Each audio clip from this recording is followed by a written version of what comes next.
Attention, Destiny freaks. I have a few questions for you. Do you like dungeon crawlers? Maybe Dark Souls / Elden Ring? Or maybe you like Duck Hunt, but you get to be the duck instead? If you answered yes to any or all of these questions, then boy howdy do I have the activity for you. Introducing the most recent dungeon added to the game, Warlord's Ruin. I quite enjoy it. I hope to help you enjoy it. Let's get into this. Why are we still here? Just to suffer? Our journey begins on a short little jumping puzzle. Follow these flags to get on the right path. And what's this? A secret chest already?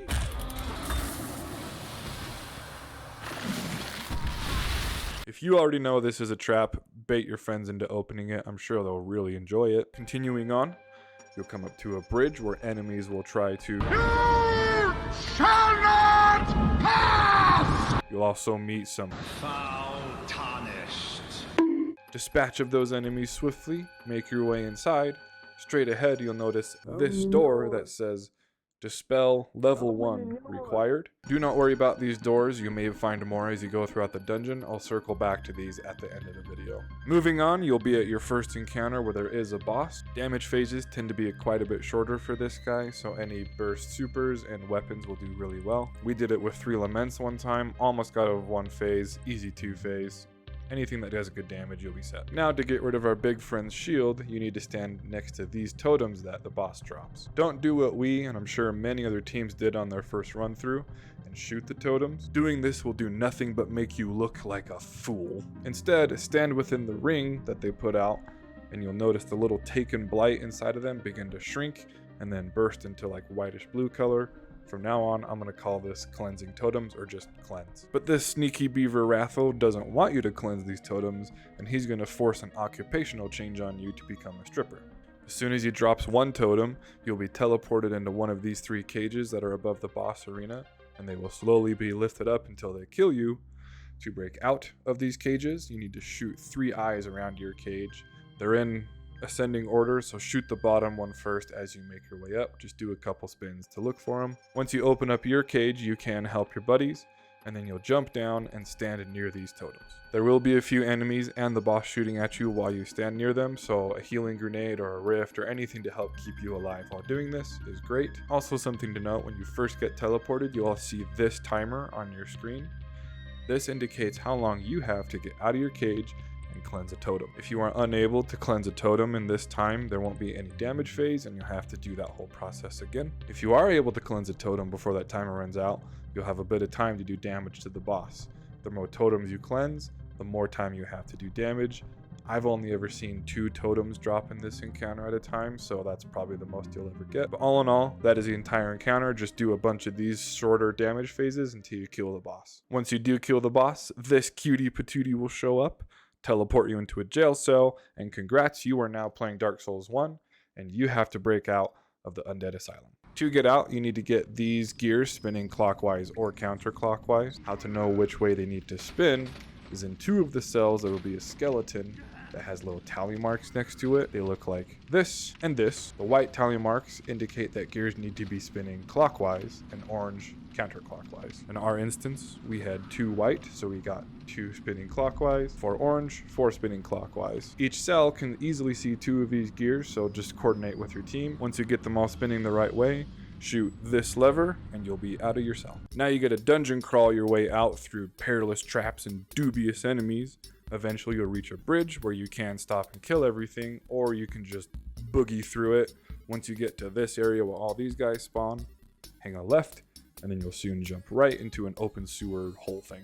And from there, you'll be at the second encounter. For damage, Well of Radiance is always helpful, not needed though. Rockets and linears do really well, especially rockets with the current seasonal artifact mods we've got rocking. The new exotic rocket, Dragon's Breath, actually does really well because of the ignitions. It makes him flinch a ton, meaning he won't shoot you as much. And any big damage super will do well, especially the solar ones with the seasonal artifacts like Pyro Gales and Burning Maul, and Golden Gun, Celestial Nighthawk with its game-breaking damage numbers. I tell you what though, folks, that's bloody nice. To make the boss vulnerable to pain dispensing, you need to light these 4 braziers. To light the braziers, you need to get a fireball from these scorned bowls. To get fireballs in the bowls, you need to stand in more Scorn totems. Before you get totems though, I would suggest killing the big yellow bar minotaurs down where the boss hangs out. They're big and they hurt, and that's where you're going to be doing damage from. To get totems, you need to get to eye gouging. There's going to be 6 eyes, 3 floating in the air on either side of the arena. Once you kill all the eyes, a big boy Scorn will spawn on either side of the map, and it's about to get heckin' windy. You'll notice some text on your HUD that mentions something about a storm. This storm will give you a stacking debuff of biting cold. Once you get to times 10, you'll freeze and die. To counteract this debuff, go and stand next to the lanterns that are lining the wall, and that'll quickly get rid of the biting cold. Now these Scorn Knights are a bit different. When they die, they drop a totem, but they also have a chance to create their own. So I would suggest waiting for them to make a totem before killing them, so you have 2 per Scorn Knight. Just be aware, there is an imminent wish timer going on as well, so you have limited time to kill them and cleanse these totems to make fireballs. And if you don't get all 4 fireballs made in this time, it's okay. You can just kill all the eyes again, make more guys spawn to get 4. Once you do have 4 fireballs, dunk them into the braziers. Make sure on the last one you're all pretty close to it, because that is where you're going to be doing damage from. When you dunk that last one, you'll have 15 seconds to do damage within that ring that brazier puts out. As soon as that timer is out, the fire will go out and you as a team have to move to the next brazier. Do not split up and take 2 separate braziers, because then you'll shorten your entire damage phase as a whole by 15 seconds. Coordinate as a team if you're going to move clockwise or counterclockwise before you get into damage, so you know which brazier to go to. And that's your damage phase. Just keep rotating braziers. Once they're all out, if you haven't killed the boss, repeat that whole process until you kill him. After killing this boss, you'll have another jumping puzzle to go through. You'll eventually reach a big spiral staircase that takes you to the top of a tower, and you are now at the final boss encounter. Meet Heffend, aka the meatball. 4 damage like before. Rockets and linears do really well. I like to have at least like 1 roaming ad clear super, because it is nice to have that when there's always enemies spawning and you need to kill things in a timely manner. And if you really want to extend your final damage phase, bring a Void Hunter with Orpheus rigs and the Deadfall super. I'll explain later why that's very helpful. Like basically every boss, Hefner has a shield around him.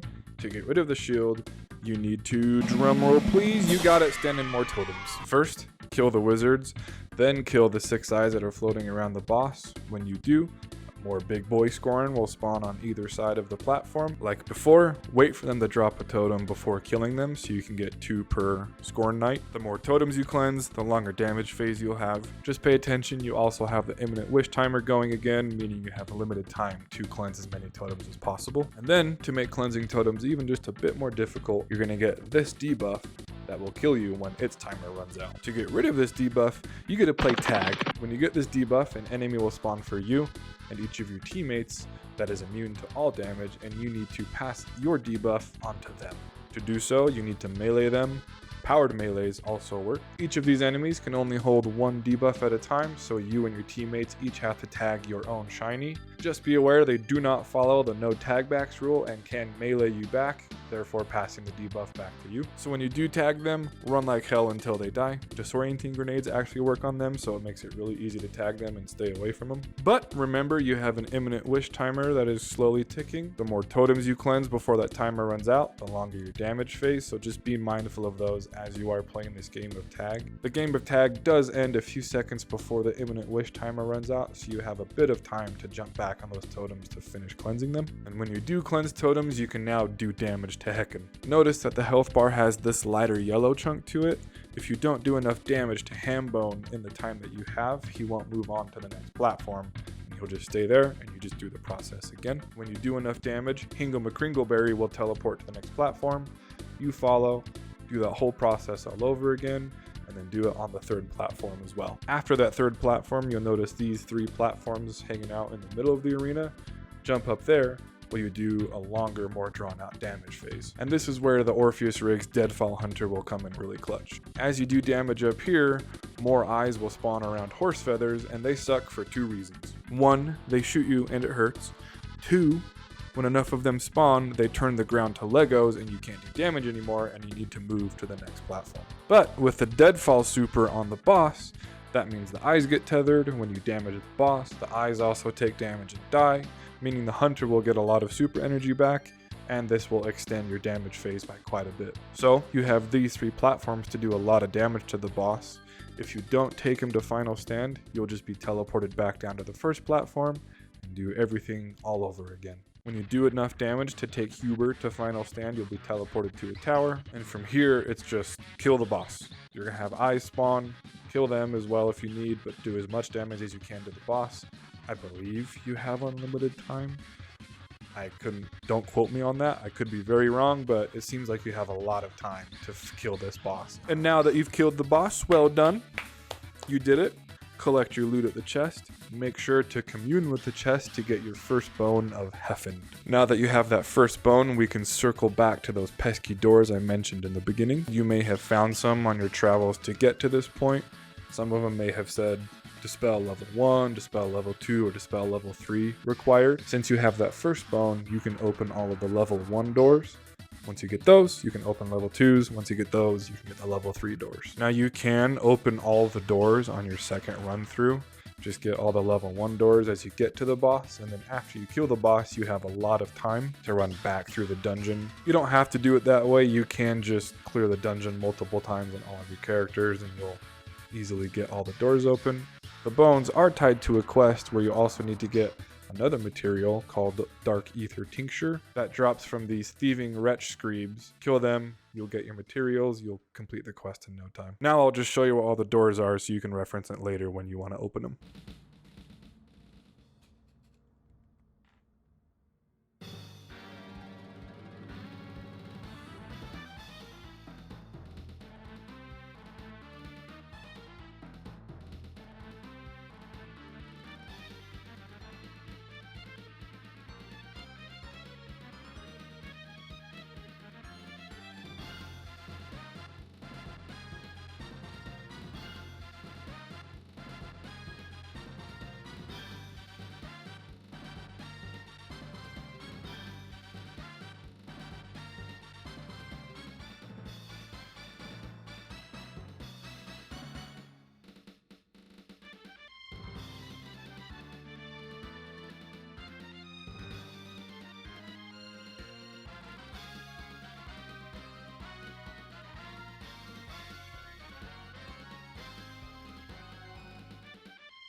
And that do be it. I really appreciate you watching. I hope you enjoyed the dungeon and the video.